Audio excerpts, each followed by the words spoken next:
प्यारे बच्चों, चलिए सुनते हैं एक और मजेदार और सच्ची घटना पर आधारित एक कहानी।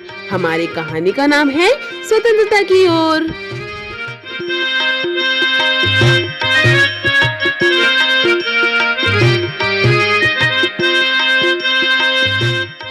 धनी को पता था कि आश्रम में कोई बड़ी योजना बन रही है, पर उसे कोई कुछ न बताता।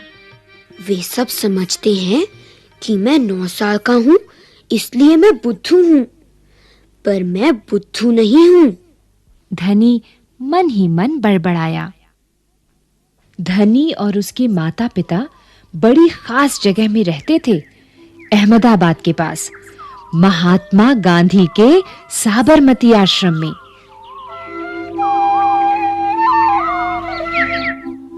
जहां पूरे भारत से लोग रहने आते थे। गांधी जी की तरह वे सब भी भारत की स्वतंत्रता के लिए लड़ रहे थे। जब वे आश्रम में ठहरते तो चरखों पर खादी का सूत काटते, भजन गाते, पति राघव राजा राम पतित पावन सीताराम, और गांधी जी की बातें सुनते। साबरमती में सबको कोई न कोई काम करना होता। खाना पकाना, बर्तन धोना, कपड़े धोना, कुएं से पानी लाना, गाय और बकरियों का दूध दूहना और सब्जी उगाना। धनी का काम था बिन्नी की देखभाल करना। बिन्नी आश्रम की एक बकरी थी।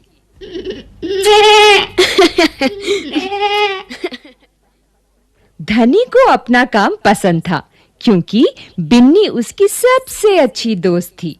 धनी को उससे बातें करना अच्छा लगता था। उस दिन सुबह धनी बिन्नी को हरी घास खिलाकर उसके बर्तन में पानी डालते हुए बोला,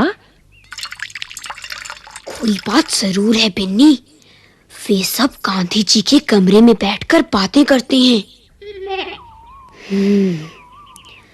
कोई योजना बनाई जा रही है, मैं सब समझता हूँ। बिन्नी ने घास चबाते हुए सिर हिलाया, जैसे कि वो धनी की बात समझ रही हो। धनी को भूख लगी। कूदती फांदती बिन्नी को लेकर वो रसोई घर की तरफ चला।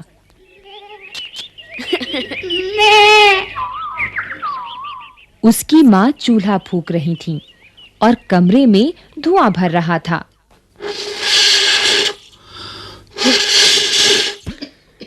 अम्मा, क्या गांधी जी कहीं जा रहे हैं? उसने पूछा। खांसते हुए माँ बोली, वे सब यात्रा पर जा रहे हैं। यात्रा? कहाँ जा रहे हैं? धनी ने सवाल किया। समुद्र के पास कहीं। अब सवाल पूछना बंद करो और जाओ यहाँ से धनी। अम्मा जरा गुस्से से बोली, पहले मुझे खाना पकाने दो।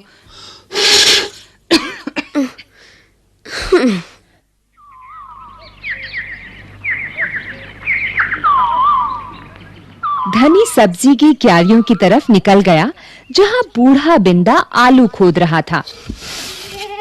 बिंदा चाचा, आप भी यात्रा पर जा रही हैं क्या? बिंदा ने सिर हिलाकर मना किया। उसके कुछ बोलने से पहले धनी ने उतावले होकर पूछा, कौन जा रही है? कहाँ जा रही है? क्या हो रहा है? बिंदा ने खोदना रोक दिया और कहा, तुम्हारे सब सवालों के जवाब दूंगा, पर पहले इस बकरी को बांधो। मेरा सारा पालक चबा रही है।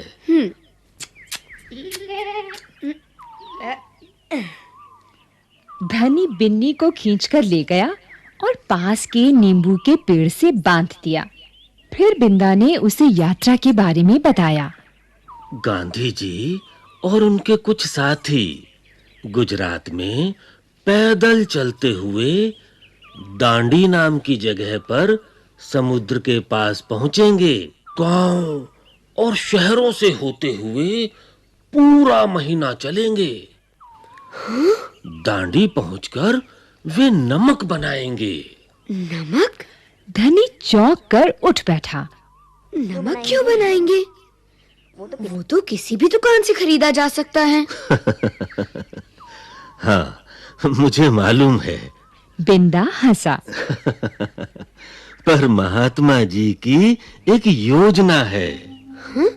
ये तो तुम्हें पता ही है कि वो किसी बात के विरोध में ही यात्रा करते हैं या जुलूस निकालते हैं, है ना?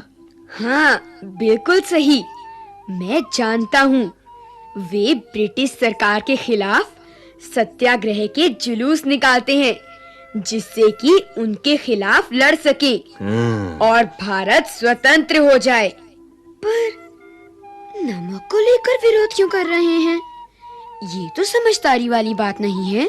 बिल्कुल धनी, क्या तुम्हें पता है कि हमें नमक पर कर देना पड़ता है? अच्छा। धनी हैरान रह गया। नमक की जरूरत सभी को है। इसका मतलब है कि हर भारतवासी, गरीब से गरीब भी ये कर देता है। बिंदा चाचा ने आगे समझाया। लेकिन ये तो सरासर अन्याय है। धनी की आंखों में गुस्सा था। हाँ, ये अन्याय है। इतना ही नहीं, भारतीय लोगों को नमक बनाने की मनाही है। हाँ, महात्मा जी ने ब्रिटिश सरकार को कर हटाने को कहा, पर उन्होंने ये बात ठुकरा दी। इसलिए उन्होंने निश्चय किया है कि वे दांडी चल कर जाएंगे और समुद्र के पानी से नमक बनाएंगे। 1 महीने तक पैदल चलेंगे? धनी सोचकर परेशान हो रहा था। गांधी जी तो थक जाएंगे। वे दांडी बस या ट्रेन से क्यों नहीं जा सकते? क्योंकि यदि वे इस लंबी यात्रा पर दांडी तक पैदल जाएंगे तो ये खबर फैलेगी, अखबारों में फोटो छपेंगी, रेडियो पर रिपोर्ट जाएगी और पूरी दुनिया के लोग ये जान जाएंगे कि हम अपनी स्वतंत्रता के लिए लड़ रहे हैं। और ब्रिटिश सरकार के लिए ये बड़ी शर्म की बात होगी। गांधी जी बड़े ही अक्लमंद हैं, है ना? धनी की आंखें चमकी। बिंदा ने हंसकर कहा। हाँ, वो तो हैं ही। दोपहर को जब आश्रम में थोड़ी शांति छाई, धनी अपने पिता को ढूंढने निकला। वो एक पेड़ के नीचे बैठकर चरखा काट रहे थे। पिताजी, हाँ, क्या आप और अम्मा दांडी यात्रा पर जा रहे हैं? धनी ने सीधे काम की बात पूछी। मैं जा रहा हूँ। तुम और अम्मा यहीं रहोगे। मैं भी आपके साथ चल रहा हूँ। बेकार की बात मत करो धनी। तुम इतना लंबा नहीं चल पाओगे। आश्रम के नौजवान ही जा रहे हैं। धनी ने हट पकड़ ली। मैं 9 साल का हूँ और आपसे तेज दौड़ सकता हूँ। धनी के पिता ने चरखा रोककर बड़ी धीरज से समझाया। सिर्फ वे लोग जाएंगे जिन्हें महात्मा जी ने खुद चुना है। ठीक है, मैं उन्हीं से बात करूंगा। वो जरूर हाँ कहेंगे। धनी खड़े होकर बोला और वहां से चल दिया। गांधी जी बड़े व्यस्त रहते थे। उन्हें अकेले पकड़ पाना आसान नहीं था, पर धनी को वो समय मालूम था जब उन्हें बात सुनने का समय होगा। रोज सुबह वो आश्रम में पैदल घूमते थे।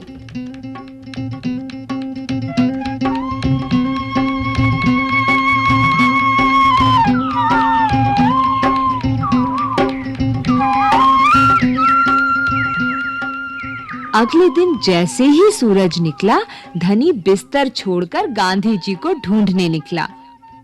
वे गौशाला में गायों को देख रहे थे।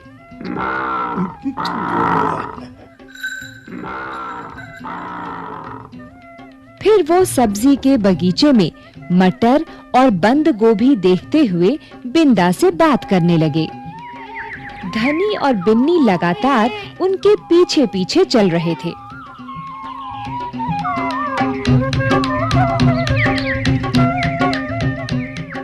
अंत में गांधी जी अपनी झोपड़ी की ओर चले। बरामदे में चरखे के पास बैठकर उन्होंने धनी को पुकारा। यहाँ आओ बेटा।